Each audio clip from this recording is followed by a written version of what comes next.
দর্শক, স্বাগত সবাইকে আমাদের নিয়মিত টক শো আনোয়ার ইস্পাত। এই সময় আমি জহিরুল আলম আজ আপনাদের সঙ্গে আছি। প্রিয় দর্শক, সার্চ কমিটি বৈঠক করছে, এটি সম্ভবত তার শেষ বৈঠক হয়েছে। আজকালের মধ্যেই তারা রাষ্ট্রপতির কাছে নাম দেবেন এবং রাষ্ট্রপতি সেখান থেকে 5 জনের নাম ঠিক করবেন। তারা বলে দিয়েছেন যে নাম তারা প্রকাশ করবেন না, ফাইনালি জানা যাবে রাষ্ট্রপতি তালিকা থেকে কারা নির্বাচিত হচ্ছেন। এর পক্ষে বিপক্ষে সমালোচনা তো আছেই। সার্চ কমিটি বৈঠক করেছে, নানা ধরনের আলোচনা রয়েছে নির্বাচন কমিশন পুনর্গঠন নিয়ে। তবে বিএনপির পক্ষ থেকে বলা হচ্ছে যে যাদের নির্বাচন কমিশন গঠন করছে সেখানে সে আগের মতোই নির্বাচন কমিশন গঠিত হচ্ছে এবং মানুষকে বোকা বানাতেই সার্চ কমিটি গঠন করা হয়েছে। এটি বিএনপি মহাসচিব মির্জা ফখরুল ইসলাম আলমগীরের মন্তব্য। তিনি এই পর্যন্ত মন্তব্য করেছেন যে যারা আসছেন তারা সবাই এক একজন, যিনি বিদায়ী চিফ ইলেকশন কমিশনার কে নুরুল হুদা তার মতোই হবেন, এটি তার মন্তব্য। আজকে আরেকটি প্রেস কনফারেন্সও করেছেন মির্জা ফখরুল ইসলাম আলমগীর। সেখানে আইনমন্ত্রীর একটি ফোনালাপ ফাঁসের ঘটনা নিয়ে তিনি কথা বলেছেন এবং সেটিকে বলেছেন যে সরকারি বিষয়ে নিশ্চুপ রয়েছে, তদন্ত চেয়েছেন, পদত্যাগও চেয়েছেন সেখানে। এটি এই পর্যন্তই বিএনপির আলোচনা। আজকে প্রধানমন্ত্রী বক্তব্য রেখেছেন, তিনি বিভিন্ন খাতে সরকারের দেয়া ভর্তুকি থেকে বের হওয়ার কী কৌশল আছে সেটি খুঁজে বের করতে বলেছেন। আর করোনা শনাক্ত হার কমেছে এবং প্রথম ডোজ 26 তারিখ পরে আর দেওয়া হবে না বলা হয়েছিল, সেটি অব্যাহত থাকবে। তবে 26 তারিখে 1 কোটি টিকা দেওয়া হবে, সেটি শ্রমজীবী মানুষকে লক্ষ্য করেই সেই কর্মসূচিটি বাস্তবায়ন হবে। শিক্ষা প্রতিষ্ঠান খুলেছে, সবাই এটি চাচ্ছিল, প্রত্যাশিত সেই দিনটি এসেছে এবং শিক্ষা প্রতিষ্ঠান আর বন্ধ না হবার সম্ভাবনার কথাই শিক্ষামন্ত্রী বলেছেন। সেই আশা সবারই। ইউক্রেনে রাশিয়া হামলা করেছে বা আগ্রাসন শুরু হয়েছে, এই মন্তব্য ইউরোপের যুক্তরাষ্ট্রের। ইউক্রেনের 2 রাজ্যকে স্বাধীনতার স্বীকৃতি দিয়ে সেখানে সেনাও পাঠিয়েছেন রাশিয়ান প্রেসিডেন্ট পুতিন এবং সার্বভৌমত্বের উপরে হামলা হয়েছে, এই মন্তব্য যুক্তরাষ্ট্রের। এই প্রভাবে বিভিন্ন জায়গায় আন্তর্জাতিক বাজারে অস্থিরতা রয়েছে তেলের মূল্যে এবং সেই সঙ্গে শেয়ার বাজারও ওঠানামা শুরু হয়েছে, একটু অস্থিরতা আছে। এই হচ্ছে দিনের খবরগুলো। প্রধান আলোচনার জন্য স্টুডিওতে 2 জন অতিথি রয়েছেন। শুরুতেই তাদের সঙ্গে পরিচিত হই, তারপরে আলোচনায় যাই। রয়েছেন জনাব ABM মোশাররফ হোসেন, প্রশিক্ষণ বিষয়ক সম্পাদক, বাংলাদেশ জাতীয়তাবাদী দল বিএনপি, স্বাগত আপনাকে। রয়েছেন জনাব সুভাষ সিংহ রায়, সম্পাদক, বাংলা বিচিত্রা, রাজনীতি বিষয়ক বিশ্লেষক, স্বাগত আপনাকেও। মির্জা ফখরুল ইসলাম আলমগীরের কথা তো আমি কিছুটা আজকে দিনের খবর থেকে বললাম। আমি সুভাষদার কাছ থেকে শুরু করতে চাই। এই প্রক্রিয়াটি তারা আপনার বিশিষ্ট নাগরিক, গণমাধ্যমের কিছু শীর্ষস্থানীয় ব্যক্তি, তাদের সঙ্গে 4টি বৈঠক করেছেন বিভিন্ন পর্যায়ে, 3 দিনে 4টি বৈঠক করেছেন এবং নিজেদের মধ্যেও কয়েকটি বৈঠক করে আজকে তাদের বৈঠকটি শেষ এবং সাংবিধানিক বাধ্যবাধকতার কারণেই আমি যতটা শুনেছি যে ওনাদের 24 তারিখের মধ্যেই ওনাদের কার্যক্রম শেষ হবে। রাষ্ট্রপতি হয়তো এর মধ্যে, তার মানে 23 তারিখ, কালকে হয়তো রাষ্ট্রপতি, আজকে যদি নাও পৌঁছায় রাষ্ট্রপতির কাছে কালকে তো পৌঁছাবে এবং আশা করা যায় যে 2-1 দিনের মধ্যে হবে। কি আশা করছেন আপনারা যে এই ধরনের একটা কমিশন গঠন, যেখানে এই প্রক্রিয়ার বাইরে স্টেক হোল্ডার্স বলতে যা বোঝায় তারা বাইরে আছে, তো তাদেরকে বাদ দিয়ে একটা কমিশন রচিত হবে, হলে পরে এইটার পরিণামটা কি হবে, মানে এটা গ্রহণযোগ্য হবে কি হবে না, এটা নিয়ে কোনো কনসার্ন আছে কিনা? আপনাকে অসংখ্য ধন্যবাদ। আসলে এই বিষয়টা বাদ দিলে, যদি আমি বাদ দিই যে এই বিষয় নিয়ে আলোচনা করব না, তাহলে আলোচনার বিষয়বস্তু খুঁজে পাওয়া খুব মুশকিল এখনকার জন্য। কারণ একটা গুরুত্বপূর্ণ আলোচনা। গত 50 বছর ধরে বাংলাদেশে কোনো নির্বাচন কমিশনে আইন ছিল না এবং সেই আইনটি করার তাগিদ কিন্তু সবার পক্ষ থেকে ছিল। যারা এখন নির্বাচন কমিশন গঠনটা খুব জরুরি না, কিংবা এটা করে কি হবে, আমরা নির্বাচনকালীন সরকারের দিকে তাকিয়ে আছি, কিংবা এটাই জরুরি, এই যেগুলো বলছেন, তারাও কিন্তু ক্রমাগতভাবে নির্বাচন কমিশনের আইনটার জন্য কিন্তু তাগিদ দিয়েছেন এবং সরকার এই লক্ষ্যে কার্যকরী ভূমিকা রেখেছে। এবং বোধ করি এটা বলা খুব বেশি অতিরিক্ত হবে না যে এটা ধাপে ধাপে অগ্রগতি হয়েছে। এটা ক্যাবিনেটে প্রথমে গিয়েছে, ক্যাবিনেট থেকে সেটা জাতীয় সংসদে গিয়েছে, জাতীয় সংসদে সেই আইনটি আলোচনা পর্যালোচনা হয়েছে, 22টি সংশোধনী গ্রহণ করা হয়েছে। সবকটি রাজনৈতিক দল যারা জাতীয় সংসদে আছে এমনকি বিএনপির যে সংসদ সদস্যরা তারাও আলোচনা করেছে, তারাও এই ব্যাপারে বিস্তারিত পর্যালোচনা করেছে এবং সবকটি রাজনৈতিক দলের যদি আমি হিসেব করে বলি সবার আলোচনার প্রেক্ষিতে একটি সর্বদলীয় আইন তৈরি হয়েছে, এক অর্থে কিন্তু বলা যায়। সেই জায়গায় পরবর্তীতে সংসদীয় কমিটিতে এটা কিন্তু চুলচেরা বিশ্লেষণ হয়েছে, অতএব এটা একটা অগ্রগতি, এই অগ্রগতিটা মানতে হবে। এখন এটা থেকে সার্চ কমিটি কেন হলো, সার্চ কমিটি দিয়ে লাভটা কী, এবং পরবর্তীতে সার্চ কমিটির যারা যেই 10 জনকে সার্চ কমিটি নির্ধারণ করেছে সেই 10 জনের নাম প্রকাশ করতেই হবে, এই যে তাগিদগুলো, এই তাগিদগুলো থাকাটা ভালো, কেননা এই বিষয়ে একটা চাপ থাকে। এই চাপটা কেননা মানুষের দৃষ্টি কিন্তু এখন মূলত এই নির্বাচন কমিশনটা কীভাবে গঠিত হচ্ছে এবং নির্বাচন কমিশনে কারা কারা আসছে। আপনি যদি গতবারের হিসেব করে দেখেন সেখানেও রাষ্ট্রপতি এই পদ্ধতিতে করেছিলেন, তার আগের বার প্রয়াত রাষ্ট্রপতি জিল্লুর রহমান কিন্তু একই পদ্ধতিতে সার্চ কমিটি করেছিলেন, কিন্তু সেই সার্চ কমিটির এটার কিন্তু আরও এক ধাপ অগ্রগতি। এখানে আইনের বিষয় রয়ে গেছে, সেই আইনটা পরিপূর্ণভাবে তৈরি হয়েছে এবং আলোচনা হয়েছে এবং বোধ করি গতবারের যে আইন ছাড়া যে সার্চ কমিটি, এখন আইন নিয়ে সার্চ কমিটি একটা বিষয়, আর আইন নিয়ে 10 জনের নাম প্রস্তাব আর আইন ছাড়া নাম প্রস্তাব, এটার মধ্যে কিন্তু গুণগত পার্থক্য আছে। কি গুণগত পার্থক্য? ধন্যবাদ আপনাকে, ধন্যবাদ এনটিভির দর্শক এবং সহ-আলোচক সুভাষ সিংহ রায়। আসলে এটা আইনটা কি? আইনটা কি নির্বাচন কমিশন নিয়োগ আইন না সার্চ কমিটি আইন? এটার মধ্যে কিন্তু একটা বিভ্রান্তি আছে, কারণ আমরা মানুষের দাবি ছিল আমাদের কনস্টিটিউশনে যেটা 18(1) ধারায় আছে সেটা হলো একটা আইন করতে হবে নির্বাচন কমিশন নিয়োগের ক্ষেত্রে, কিন্তু আমরা দেখলাম এটা হলো সার্চ কমিটির আইন। এবং শুধু তাই না, আপনি একটা জিনিস লক্ষ্য করবেন, এই সার্চ কমিটির আইনের মাধ্যমে গত যে 2টি সার্চ কমিটি করা হয়েছিল 2012 এবং 2017, এবং সেই কমিটি বাংলাদেশের এই যে 11টি জাতীয় সংসদ নির্বাচন হয়েছে সবচেয়ে জঘন্য নিকৃষ্ট নির্বাচন করেছে, যেটা বাংলাদেশের মানুষ কোনোভাবে গ্রহণ করেনি। এবং এই সার্চ কমিটির মাধ্যমে যে নির্বাচিত কমিশন, সেই কমিশনের দুর্নীতি, অযোগ্যতা এবং তাদের নির্বাচন ব্যবস্থাকে ধ্বংস করার জন্য যে বাংলাদেশের মানুষের মধ্যে যে একটি চরম ক্ষোভ, বিক্ষুব্ধ অবস্থা আছে, সেইটাকে সামাল দেওয়ার জন্য গভর্নমেন্ট কিন্তু আবার ইন্ডিপেন্ডেন্ট অধ্যাদেশের মতো একটা দায় মুক্তি দিয়েছে। তো সুতরাং আমরা মনে করি এটা নির্বাচন কমিশন নিয়োগের যে প্রকৃতির রাজনৈতিক দলগুলি যে দাবিগুলি করেছিল তার কাছে না গিয়ে সরকার তার যে বিগত দিনে যে কর্মকাণ্ড সেইটাকে বৈধতা দেওয়ার জন্য একটা আইনের কাঠামোর মধ্যে এটাকে নিয়ে এসেছে। আপনি দেখবেন যে এখানে একটা সার্চ কমিটির একটা ক্রাইটেরিয়া দেওয়া হয়েছে যে 6 জন লোককে নিয়ে। এখন আমরা বাংলাদেশে বা যে কোনো জায়গায় আপনি যেমন আপনার এই প্রতিষ্ঠান অথবা সুভাষ দাতার একটি প্রতিষ্ঠানে উনি আছেন, অথবা আমরা যেটি আছি, যে কোনো মানুষের যে কোনো কৃতকর্মের জন্য কিন্তু একটা পুরস্কার এবং তিরস্কারের একটা ব্যবস্থা আছে। এটা আপনি দেখবেন যে এই বর্তমান এই যে সার্চ কমিটিতে যাকে প্রদান করা হয়েছে জনাব ওবায়দুল হাসান, উনি কিন্তু গত কমিটিতে ছিল, 2017 কমিটিতে ছিল, যেই সার্চ কমিটি বাংলাদেশের চরমভাবে ব্যর্থ হয়েছে। এখন আমরা কি করি? আমরা যদি কারো কাজের যদি মূল্যায়ন যদি ভালো হয় তাকে আমরা পুরস্কৃত করব বা তিরস্কার করব। যে বাংলাদেশের জনগণ বলছে এই হুদা নির্বাচন কমিশন বাংলাদেশের মধ্যে জঘন্যতম নির্বাচন করেছে, অথচ ওই কমিশনে যারা নির্বাচনের দায়িত্বে ছিল তাদেরকে আপনারা এই কমিশনে নিয়ে এসেছেন। অর্থাৎ গভর্নমেন্ট তার এজেন্ডা বাস্তবায়ন করার জন্য যা কিছু দরকার সেই ব্যবস্থাগুলি তারা এখানে প্রয়োগ করেছে। আর আরেকটি যে জিনিসটি লাগবে, এখানে কিন্তু আরেকটা শুভঙ্করের একটা ব্যাপক ফাঁকি আছে, সেটা হলো সার্চ কমিটি কি বলা হয়েছে। সার্চ কমিটিতে বলা হয়েছে তারা 10 জন লোক বাছাই করবেন, সার্চ করবেন।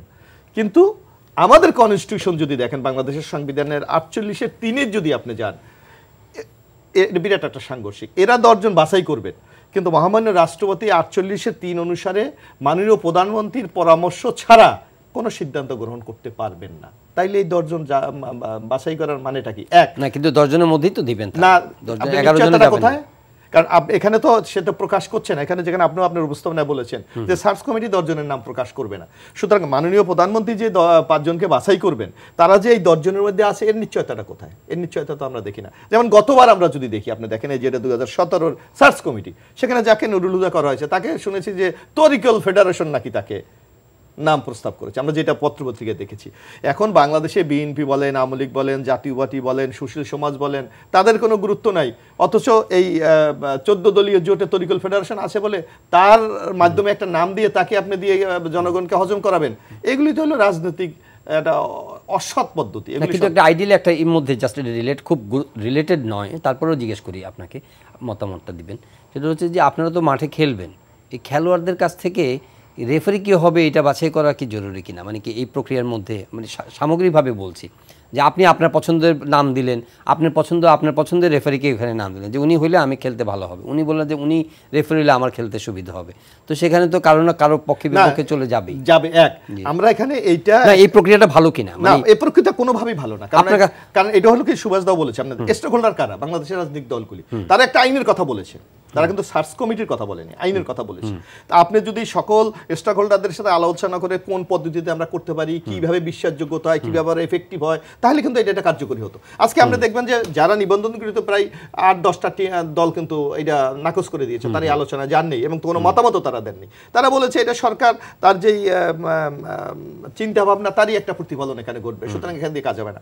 আর যে কথাটি আমরা বারবার বলছি, বিশেষ করে আমরা বাংলাদেশ জাতীয়তাবাদী দলের পক্ষ থেকে, যে নির্বাচন কমিশন একটা পোস্ট অফিসের মতো, এরা শুধু প্রেরণ করবেন আর গ্রহণ করবেন, এর বাইরের কোনো ফাংশন নাই। কিন্তু আপনার যে কাজটা করবে, যা কার্যক্রমটা অ্যাকশনটা করবে, সেটা কিন্তু হলো নির্বাচনকালীন সরকার।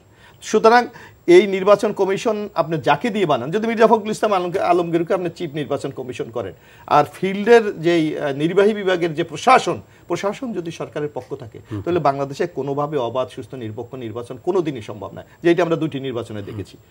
আমি নিজেও তো হুদা কমিশনকে খুব বেশি দায়ী করে লাভ নেই। দায়ী বলতে বেসিক্যালি এদের মানে এরা যে, হ্যাঁ যদি তাদের সেই ব্যক্তিত্ব থাকতো, তাদের সেই যদি কমিটমেন্ট থাকতো, তারা তো শপথ নিয়েছে, আমি তো মনে করি শপথের ভঙ্গ করেছে তারা যখন ব্যর্থ হয়েছে, তাহলে তারা তাদের নিজেদেরকে উড্ড করে নিতে পারতেন, তারা পদত্যাগ করতে পারতেন, তারা বাইরে। একজন এদের মধ্যে একজন আছে, আপনারা দেখেছেন যে জনাব মাহবুব তালুকদার, উনি কিন্তু হয়তো সংখ্যাগরিষ্ঠ জোরে উনি সিদ্ধান্ত নিতে পারে নাই। কিন্তু এটা নিয়ে তো ডিবেট আছে, মাহবুব তালুকদার কি থেকে প্রতিবাদ করা ভালো ছিল নাকি রিজাইন করলে ভালো হতো, এটা হলো তার নিজস্ব বিবেকের ব্যাপার। কিন্তু সে তো কারণগুলো তুলে ধরেছে। যেমন আমি আপনাকে বলি, এই নির্বাচন কমিশনের মানে কতটুকু এরা সরকারের প্রতি আজ্ঞাবহ, মানে যারা শাসক দল তাদের। আমি একটা উদাহরণ দিই, বরিশালে আপনার নিচে মনে আছে সিটি কর্পোরেশন নির্বাচন, তারা নির্বাচন কমিশন থেকে বরিশাল বলেন, নারায়ণগঞ্জ বলেন, বিভিন্ন জায়গায় তারা একজন নির্বাচন কমিশনকে দায়িত্ব দেয়। একজন নির্বাচন কমিশন 11টার সময় নির্বাচন কমিশন রিপোর্ট করেছে এখানে যে নির্বাচন হয়েছে, এই নির্বাচন গ্রহণযোগ্য না, বাতিল করতে হবে। নির্বাচন কমিশন তো করে নাই। তো সুতরাং আপনি তো আপনার নিজের কনস্টিটিউশনে ভায়োলেশন করেছেন।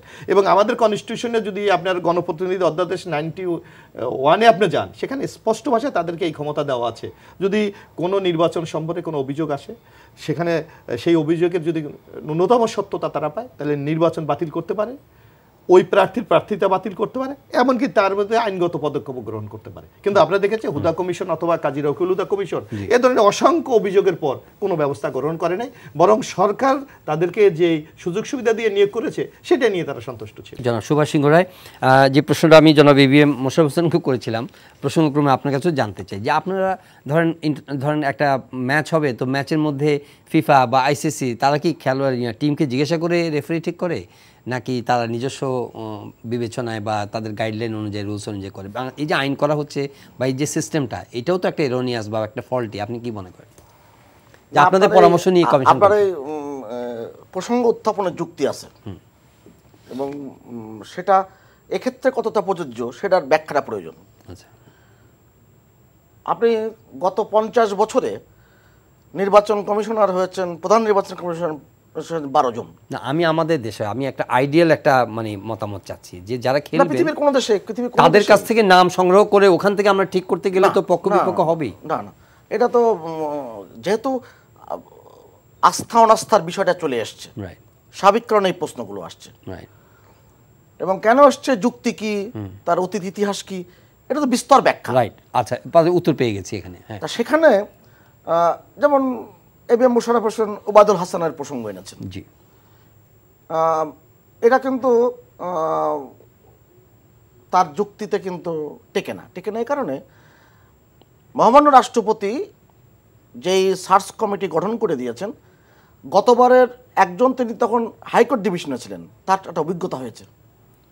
যে কোনো একটা কমিটিতে একজন অভিজ্ঞ মানুষ যদি রাখা হয়, তাহলে কিন্তু তার কার্যকলাপটা বিস্তৃত হয় এবং সেটা কাজে লাগে, এ দৃষ্টিভঙ্গি আছে। আর আপনি জানেন তার একটা অভিজ্ঞতা নানান কারণে আছে। এবিএম মোশাররফ হোসেনকে আমি যদি বলি, এখন ওবায়দুল হাসানকে অপছন্দ হচ্ছে কি যেহেতু জামাত ইসলাম অপছন্দ করছে তাই, কেননা তিনি যুদ্ধ অপরাধীদের যে মামলা, সেই মামলার প্রধান বিচারক, অতএব তিনি লক্ষ্যবস্তুতে পরিণত হয়ে আছেন।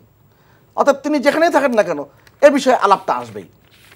কেননা এই একটি মাত্র, যদি আমি বলি উবাদুল হাসানের কোর্ট, এবিএম মোশাররফ হোসেন খুব ভালো করে জানেন, বিএনপির এমন কোনো নেতা নাই যেই নেতা তার কোর্টে আগাম জামিন পাননি কিংবা জামিন পাননি।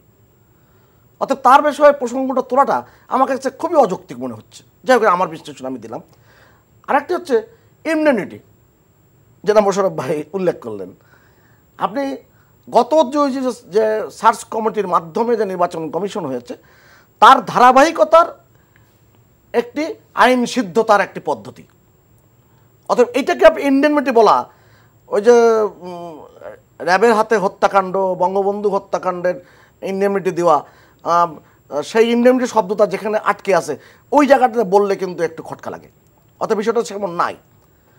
আমি একটা কথা বলি, কাদের কাদের নাম গতবার এসেছিল, কারণ যেহেতু মোশাররফ হোসেন প্রসঙ্গ তুলতে তার নাম প্রচার করা হয় নাই। গতবার এসেছিল নুরুল হুদা সাহেবের নাম এসেছিল প্রধান নির্বাচন কমিশনার হিসেবে, আর আলী ইমাম মজুমদারের নাম এসেছিল। এবং নির্বাচন কমিশনার হিসেবে মাহবুব তালুকদারের নাম এসেছিল, জারিনা রহমান খানের নাম এসেছিল, এবং মোহাম্মদ রফিকুল ইসলামের নাম এসেছিল, ডক্টর তোফায়েল আহমেদের নাম এসেছিল, বেগম কবিতা খানমের নাম এসেছিল, এবং জনাব আব্দুল মান্নানের নাম এসেছিল, সাদাত হোসেন চৌধুরী ব্রিগেডিয়ার জেনারেল অবসরপ্রাপ্ত তার নাম এসেছিল, এবং প্রফেসর নাজমুল হাসান করিমুল্লাহর নাম এসেছিল। এখান থেকে মহামান্য রাষ্ট্রপতি 5 জনকে তিনি গ্রহণ করেছেন।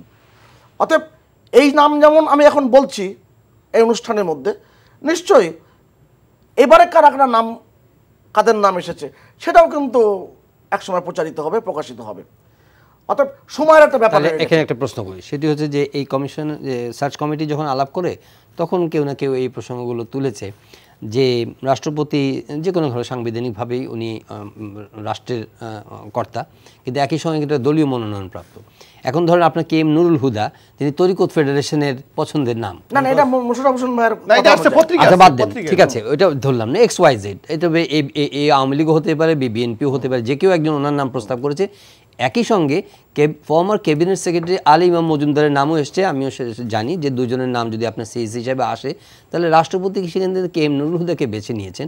অথচ আলী ইমাম মজুমদার কিন্তু এখনও প্রিভেল করছেন। এবং সামাজিক দৃষ্টিভঙ্গি থেকে যদি আপনি বলেন যে বিএনপি কালকে যদি ধরেন এমন কিছু নাম আছে যিনি ধরো আওয়ামী লীগের প্রতি কিছুটা তাদের লিনিং আছে, আনুগত্য আছে, অথবা আদর্শিকভাবে বা চেতনাগতভাবে তাদের নাম হলো, কিন্তু তাদের একটা সর্বজন গ্রাহ্যতা আছে, সেক্ষেত্রে কিন্তু বিএনপি যখন বিরোধিতা করবে তখন কিন্তু তাকে কিন্তু 10 বার ভাবতে হবে।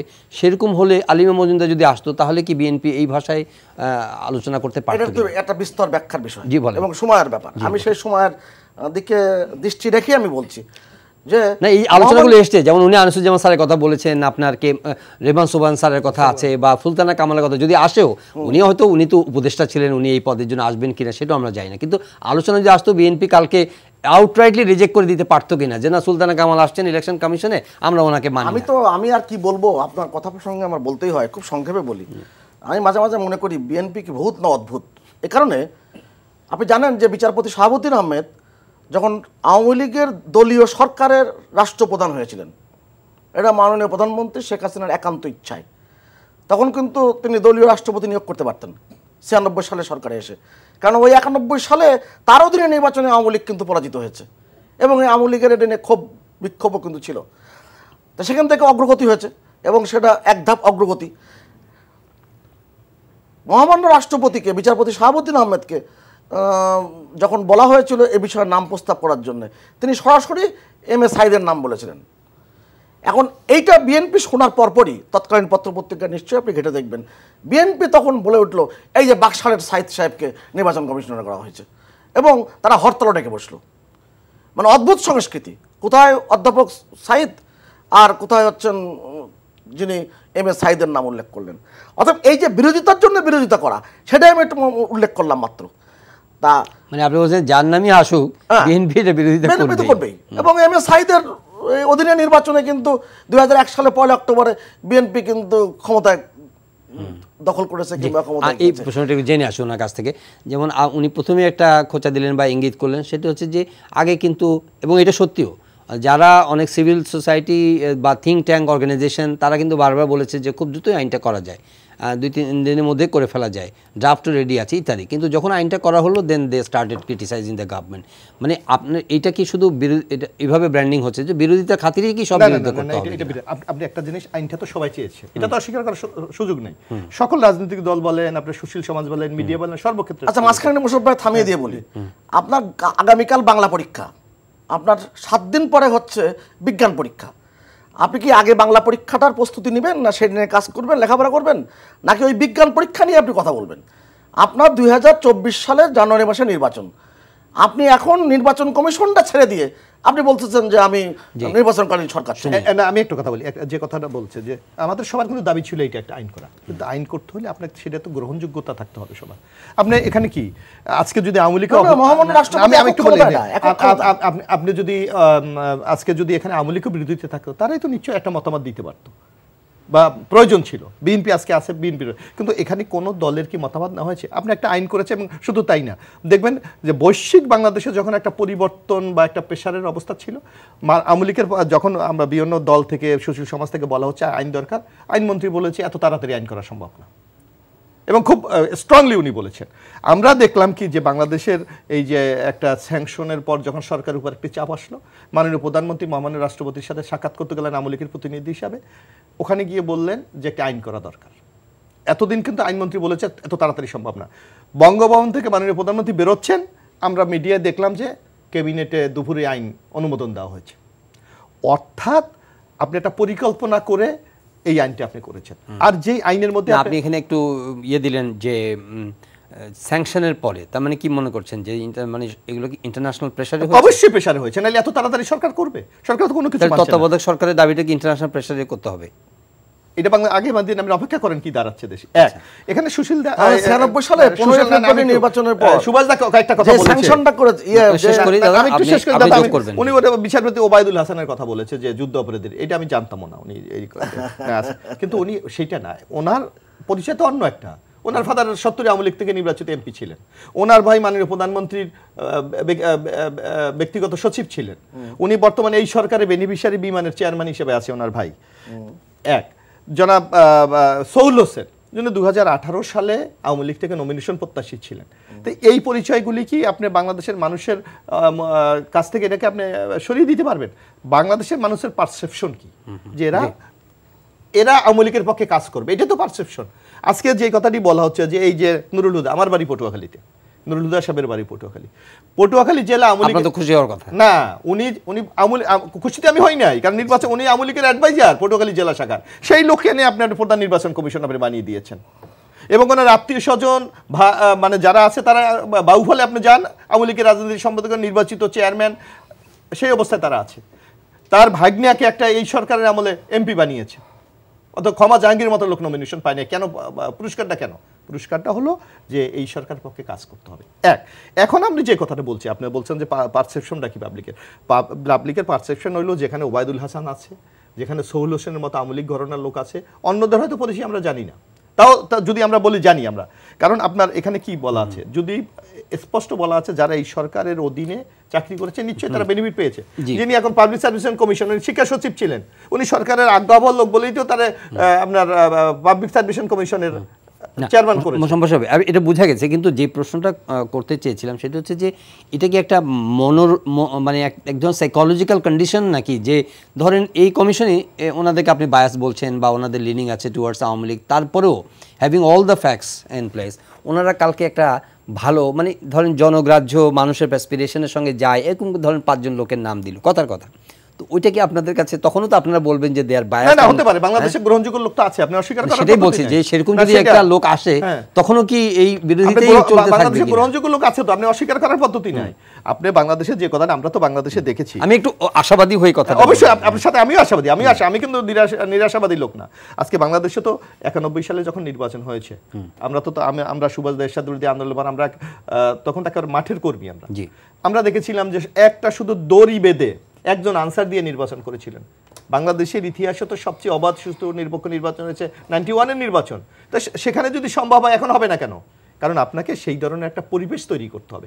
এখন অর্থ যেমন আমি 2018 নির্বাচন 91 দুই দলই ভাবছে যে তারা জিতবে, এই জন্য তাদের আমি বলি 2018 আমি ক্যান্ডিডেট ছিলাম, আমি মাটিতে দাঁড়াতে দেয়নি আমাকে প্রশাসন কিসের ইলেকশন আপনারা করবেন, আওয়ামী লীগ ক্ষমতায় চলে গেছে, প্রশাসন নিজেরা বাদী হয়ে মামলা দিয়েছে। এটাকে কি আপনি নিরপেক্ষ প্রশাসন বলবেন? এটাকে কি আপনার একটা অবাধ সুস্থ নিরপেক্ষ নমুনা বলবেন? বরং আমরা দেখেছি, আপনার নিশ্চয়ই মনে আছে যে বিএনপি 2000 যে বলছে বিএনপি ইলেকশন করতে পারে নাই, আর বিএনপি ফিল্ডে মাঠে গেছে, মাঠ থেকে বিএনপির 29 জন এমপি ক্যান্ডিডেট থেকে গ্রেপ্তার করেছে। এই আপনাদের ঢাকা শহরে, যেটা আপনাদের মিডিয়া বলেন, ইন্টারন্যাশনাল কমিউনিটি বলেন, অথবা রাজনৈতিক দৃষ্টিটা তো এই রাজধানীর প্রতি। মির্জা আব্বাস এই সেগুনবাগিচায় প্রচারের নামে তার উপর হামলা করা হয়েছে, গয়েশ্বর চন্দ্র রায়ের উপর হামলা হয়েছে, মধুদ আহমেদের উপর হামলা হয়েছে, ব্যারিস্টার খোকনের উপর হামলা হয়েছে, ওই বাংলাদেশের সর্বকনিষ্ঠ কেন্দ্র প্রিয়াঙ্কা নেত্রকোনা, তার মতো একটা বাচ্চা মেয়ে, তার মিটিং ভেঙে চুরমার করে দেওয়া হয়েছে। এইটাকে যদি আপনি বলেন একটি নির্বাচনের সহায়ক পরিবেশ। সুভাষ সিংহ রায়, যেসব প্রসঙ্গ আসছে, আস্থার সংকট, আস্থা যদি না থাকে তাহলে যে কাজই করেন সেটা হবে, এবং বাস্তবতাও ওনারা যেগুলো উদাহরণগুলো দিয়ে বোঝানোর চেষ্টা করেছেন যে একটা ক্রেডিবল ইলেকশন করার মতো যে লোক যেখানে দেওয়া দরকার ছিল সেটা গতবারও দেওয়া হয়নি, এবার দেওয়া হবে সেই আশাও তাদের নেই, যদিও আশাবাদী হতে চান তারা। আমি একটা কথা খুব পরিষ্কার করে বলি, সংবিধান মহামান্য রাষ্ট্রপতিকে ক্ষমতা দিয়েছে নির্বাচন কমিশন গঠন করবার জন্য। এর আগে যে 12টি নির্বাচন কমিশন হয়েছে, মহামান্য রাষ্ট্রপতি কিংবা গত দুটো উদ্যোগের আগে কখনো তো কেউ জিজ্ঞেস করে নাই যে, কিংবা কোনো সুযোগও ছিল না যে নির্বাচন কমিশনার কীভাবে হচ্ছে, কারা বানাচ্ছে, এম এ সাইদ কীভাবে হয়েছে, বিচারপতি রৌফ চৌধুরী কীভাবে হচ্ছে, এগুলো তো মানুষের কিন্তু আলোচনার বিষয়বস্তুই ছিল না। হ্যাঁ, আপনি বলতে পারেন যে নির্বাচন নিয়ে যেহেতু জটিলতা তৈরি হয়েছে, যেহেতু মানুষের মধ্যে ওই আস্থার যে জায়গাটি সেটাকে বিভেদের রেখা খুব গভীর হয়েছে, প্রাচীরটা লম্বা হয়ে গেছে, সে কারণে হয়েছে। তা একটা কথা মনে রাখা দরকার, আপনি লতিফুর রহমান সাহেব যখন 2001 সালে 1 অক্টোবর নির্বাচনে যখন তত্ত্বাবধায়ক সরকার প্রধান হয়েছিলেন, তখন কি বিএনপি খুশি ছিলেন? লতিফুর রহমানের বাড়ি হচ্ছে যশোরে, আমার জন্মস্থানের ওখানে।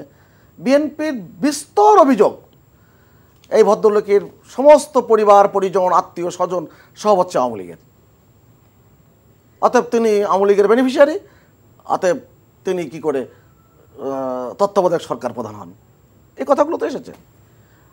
আবার অনেকগুলো বিষয় যেটা এবিএম মোশাররফ হোসেন আনলেন, আমি নিশ্চিত তার পটুয়াখালীতে তার আত্মীয় স্বজনের মধ্যে আওয়ামী লীগ অর্ধেক করে, বিএনপি অর্ধেক করে, এটা থাকবেই, বাংলাদেশের এই সমাজ ব্যবস্থায় থাকবে। আনোয়ারা সৈয়দ হক, তিনি হচ্ছেন এমন পরিবারে জন্মগ্রহণ করেছেন, আমার নিজ জেলা যশোরে জন্মস্থান, যেখানে তার বিএনপির যিনি সাবেক সভাপতি তার আপন বোন, এবং তাদের ওই পরিবারে, চুরিপট্টির ওই পরিবারের কোনো সদস্য আওয়ামী লীগ কোনোদিন করেছেন কিনা আমার অন্তত জানা নেই। তো স্বাভাবিক কারণে এই বিষয়গুলো তো সামনে আপনি আনতে চাইলে আনতে পারবেন।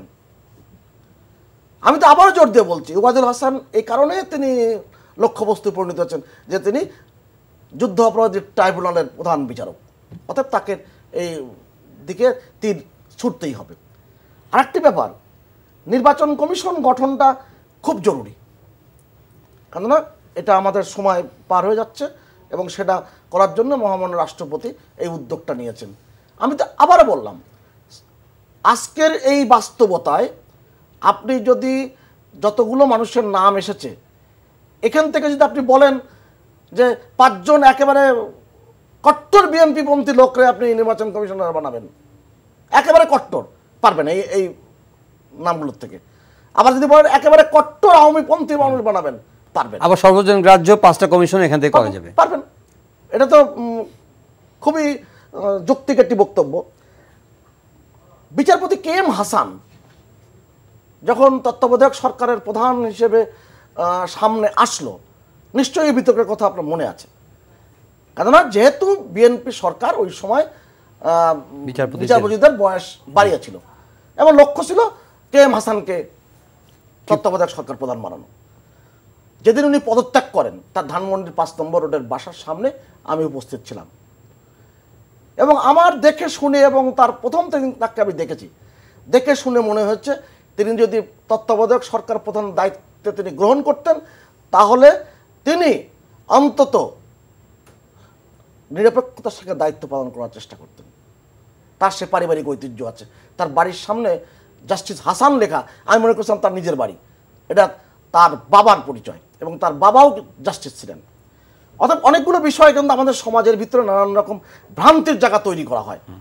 যাই হোক, আজকের নির্বাচন কমিশন গঠনের যে উদ্যোগটি, আমি মনে করি 2008 সালে 12 ডিসেম্বর হোটেল সোনারগাঁয়ে মাননীয় প্রধানমন্ত্রী শেখ হাসিনা তিনি যে নির্বাচনে ইশতেহার দিয়েছিলেন, সেই ইশতেহারে উল্লেখ করেছিলেন, তার ভাষণে উল্লেখ করেছিলেন নির্বাচন কমিশনকে সম্পূর্ণরূপে আওয়ামী লীগ সরকারে গেলে পৃথক করে ফেলবে। 2 মাসের মধ্যে করেছেন, অগ্রগতির জায়গা তৈরি হয়েছে। আপনি সেই জায়গা থেকে ধরে কার্যক্রম পৃথক করা হয়েছে 2 মাসের মধ্যে। ইলেকশন কমিশন, এখন নির্বাচন কমিশনের দায়িত্ব হচ্ছে এই দায়িত্বটি পালন করা। আচ্ছা, আপনি আগে তো নির্বাচন কমিশন ছিল প্রধানমন্ত্রীর দপ্তরের অধীনে, জি, তা আজকে নির্বাচন স্বাধীন সত্তা এসেছে, সেই জায়গায় আপনি কতটুকু সেই দ্বারা শক্ত করে কাজটা করতে পারছেন। আমরা কথায় কথা টিএন সেশন খুঁজছি, আমরা টিএন সেশন কিন্তু পাচ্ছি না। না, টিএন সেশন পাওয়া লাগবে না, কিন্তু টিএন সেশনের বাইরে তো দুই একজন তো আছেন যারা যারা উদাহরণ তৈরি করতে পেরেছেন। আপনি দেখেন তো এখন কে পারবেন? বিচারপতি আজিজ তিনি যে নির্বাচন কমিশন প্রধান নির্বাচন কমিশনের যে সমস্ত কাণ্ড কারখানা তার সময় হয়েছে, বিচারপতি মাহফুজের সময় হয়েছে, জকরিয়া এই সমস্ত নির্বাচন কমিশনের যে কাণ্ড কারখানা, এগুলো তো জানি। অথচ আপনি উচ্চ আদালতের রায়ের ক্ষেত্রে যদি কোনো দক্ষ বিচারপতি হিসেবে কয়েকজনের নাম বলেন, তিনি হচ্ছেন এম এ আজিজ একজন। অথচ তিনি প্রধান নির্বাচন কমিশনার হিসেবে তাল সামলাতে পারেননি।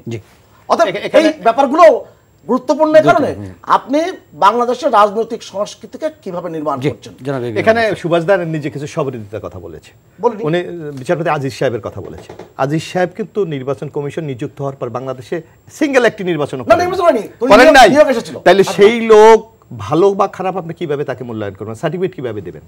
অর্থাৎ আওয়ামী লীগের একটি ইন্টেনশন থাকে একটা লোককে কিভাবে বিতর্কিত করা যায়। তার সময় 1 কোটি 8 লক্ষ ভুয়া ভোটার হয়েছে। আরে একটা সেই বেনিফিট আপনিও নিয়েছেন, কারণ বাংলাদেশে 1 কোটি 23 লাখ ভোট বলছে, এটা নিয়ে আওয়ামী লীগ একটা বিরাট প্রোপাগান্ডা করে। তো যদি 1,23,00,000 ভোট বেশি হয়ে থাকে, তো 96 সালে আপনারা ক্ষমতায় যখন এসেছেন এই বেনিফিট আপনারাও নিয়েছেন।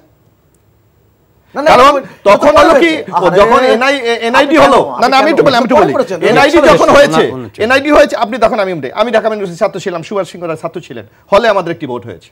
আমার উপজেলা শহরে যে বাড়ি আছে সেখানে আমার একটা ভোট হয়েছে, আমার গ্রামের বাড়িতে যেখানে একটি, কারণ ডিউতো তখন তো এনআইডির মানে ফিঙ্গার মেলার কোনো প্রয়োজন ছিল না। কিন্তু যখন আপনার বাংলাদেশে এনআইডি চালু হলো তখন আপনি একটার বেশি ভোট করতে পারবেন না, এটা তো প্রযুক্তির ক্রেডিট।